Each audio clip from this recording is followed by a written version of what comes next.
Today I'm going to share the true story of two friends who came to the UK but ended up caught in a tragic situation. So don't skip this because it's something every person should check before renting any house.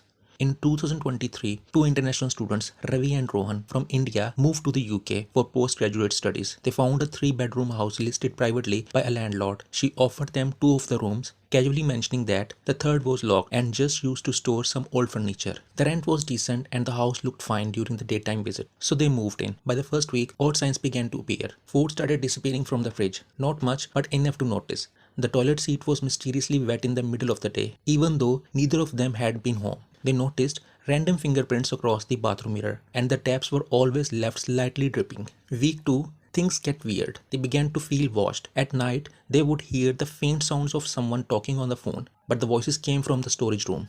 Ravi joked it was probably a ghost. One evening, they found the back door unlocked, even though they both swore they had locked it. They called the landlord and explained what was happening.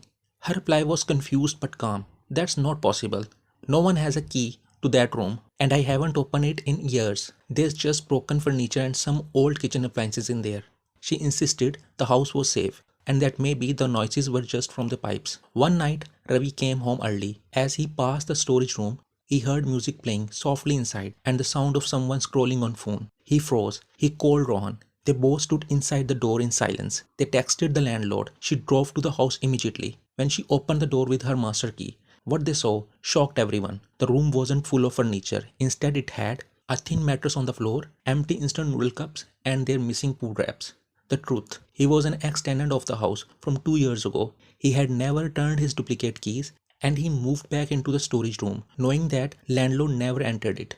He used the back door or waited until the students left to sneak in and out. He ate their food, used the shared bathroom. The students moved out the next day. The landlord, equally horrified, changed all the locks and reported the intruder to the police. Moral of the story: always ask all the room keys during the agreement, even locked ones.